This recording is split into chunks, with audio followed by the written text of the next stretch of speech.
So good afternoon again. I just have a lot on my heart, in my mind, and I'm trying to figure out how to put these lids, is what my children call them, all these lids into one cohesive thought where I can maintain my equilibrium and I can maintain my sanity as I go through these life changes. I've always said I'm 75, been in a 46-year relationship, have three children out of that relationship. And it's been difficult, and it was a job, but it was one of the things that comes with choosing to be in a relationship. And I talk about this all the time, that if you don't want to go there, don't. If you know you don't feel like being bothered with another person in another relationship, and you don't want to work through and give and share and unconditionally love with positive self-regard, it's going to be hard to get to 60 years. And so those of you that got married today that are 25 to 35, just add 60 years to the mate that you chose. That means you have the life expectancy of at least being here until you're 85 or 95. So then the struggle becomes, how do I navigate my life happily through these gates that everybody thinks I should open, or better yet, through these lids that everybody says I should open. And I've shared just there are just three kind of different women out there now. And we've evolved, ladies, and I understand that. So I'm gonna try to put this in the best perspective that I can. So my three types of women. I have the woman that understands who she is, understands what she can create and demonstrate and provide for a career, and has chosen this avenue. She chooses to be in career oriented and not involved in a relationship. So I have no husband, no children. Then I have the woman that chooses to be in a relationship by happenstance or planned or unplanned. We find ourselves pregnant with children, and now we have to navigate the daycare and the school care and the mental care and the physical care of someone other than the husband, the mother, and the child. And Lord, if we have more than one child, let's say we have twins and triplets, the job gets more difficult or becomes more difficult. What I've noticed with women now that are in this life cycle, to the best of their ability, they need to stay in that relationship to the best of their ability that they can, trying their best to stay with that mate and homage and massage this thing called a relationship, where it is me and I choose to be with you and I chose to have children with you, and this is our life's avenue. This too is a lifetime position, because once you have children, you understand they're not going anywhere, and you're the mom. They're not going anywhere. So to the best of our ability, we need to stay with that man we've chosen, as long as he's not strangling our breath, our health, our sanity, our wealth. if and once we choose to be involved with someone else, we have to give that involvement, that relationship, some time. Because we never show each other who we really are during the first month, the first week. Sometimes it can be years before we begin to unpeel all those things that run through our consciousness, and what we pay attention to and what we focus on. So, when we have these things called relationships, you gotta pay to that one. And you have to understand sometimes in this configuration, man and woman, jobs and children, you have to be very careful of the environments that we put our children in. Because by now, you are beginning to understand that all environments are not the same. Because all people are different people, and all environments can be different environments. So we have to choose well. And in these, we may get some glitches, and then the glitches create another stressor in this thing called a relationship. I'm just going to invite you to find a lane to get in and stay in it for the long haul, and then find an avenue to how you can best meet your needs, your spiritual needs. The thing called a relationship is interesting. You know, it's a give and a take. It's a up and a down.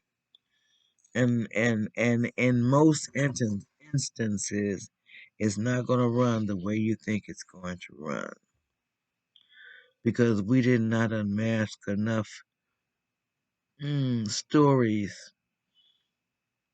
of the life before we entered this thing called a relationship.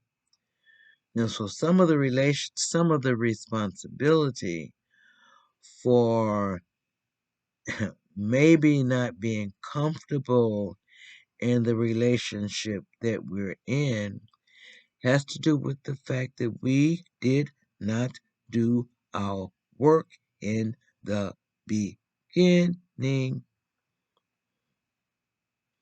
I did not do enough work in the beginning, and I had children too early, and I was unprepared for the fallout with a relationship plus children.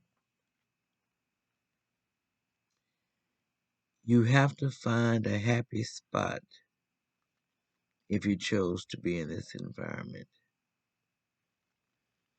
You have to want to do your best to demonstrate to both your husband, yourself, but more so to your children, that this thing called a relationship can work, but it is a lot of work, and it's a lot of give and take, and it's a lot of give and take, at least through 8 cycles of this 60-year relationship.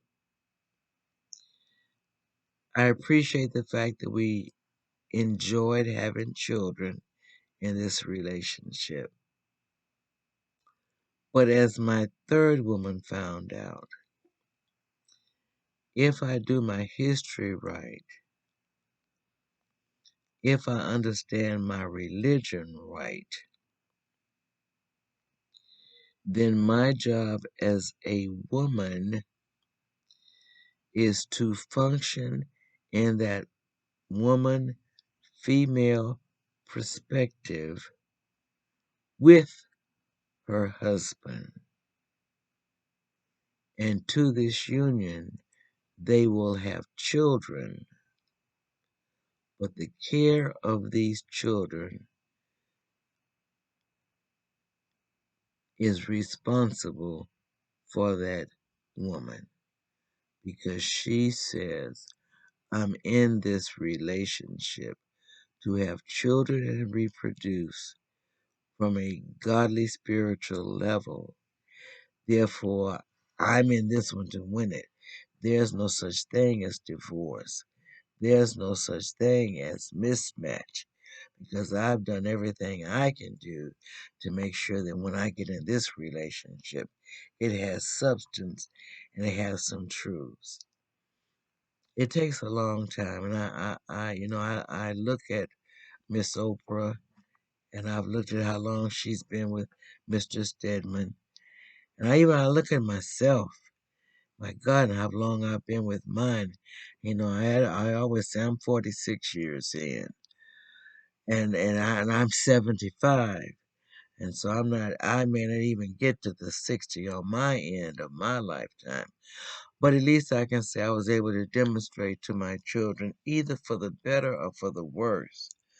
But mostly because my daughter told me, maybe 3 or 4 months ago, she said, I'm a fussy woman now. Yes, now, me at 75, oh God, I found my voice. And I use my voice to communicate my thoughts, not to hurt your feelings, not to be indifferent, not to be complicated, but just to share my truth and stand in my truth. And so my daughter said, I can remember when you and Dad and we were first young, you guys didn't argue. And I go, yeah, you're right. But in those days, I was grinding and he was grinding, trying to make sure that these 3 children that we're responsible for are provided for. And that takes work. That takes hard work. And so you don't have a lot of time for those pleasantries or those built-in love moments specifically because you're grinding trying to make sure you're providing for the number of children. For me, it's 3 that we have to provide for. And it's a job and it takes work and you can get tired, but you have to do your best. You have to persevere because at my end, I was able to make sure that they stayed in that environment, but then I lost my house. So then I have to endure this concept of apartment living. But thank God my children are all grown. They do or do not have to live with me. They have their own lives that they're dealing with, which I can respect and can appreciate. So, you know, it's kind of complicated because you get different pieces to the puzzle. So although I have my voice and I can say what is real, mm, I now don't have the time to do that because my significant other is ill and in a skilled care facility. And I'm trying to make sure that his health is taken care of. And then in the end, ladies and gentlemen, friends and neighbors, I figured out that there's nothing I can do about that. I can only stand in my own truth. And I can thank God that in my truth, I do have 3 children that are out there in the world doing their beautiful things, which I can appreciate. And I appreciate being in a relationship for a moment and understand the ins and outs of it. And probably will be rambling on about it, in my next podcast or the one after that. So for this one right now, just pray for me, pray for my family, pray that we are able to maintain this lifestyle that we've got. It's just trying to live, trying to get through health care, get through apartment living care, get through happiness, and get through peace. Wishing each of you all a happy evening Till we speak again, yours in liberty. This my last piece I'm going to say, and that's this thing about racism. And I have to tell myself this every day. It's a horrible thought to understand, and you young people don't get it yet. But that racism, thing called racism, concept of racism, context of racism, it doesn't have a silver lining. There is no silver lining with racism. And with racism, there's no way you can work your way out of it. So we're going to have to come together as a nation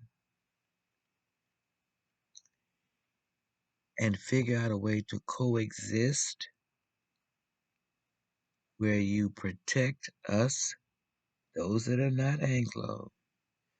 You respect us, those of us that are not Anglo. And you pay us, those of us that are not Anglo. Because I too deserve a seat at this table of life. Yours in liberty. Until next time, be happy, be safe, and you are loved.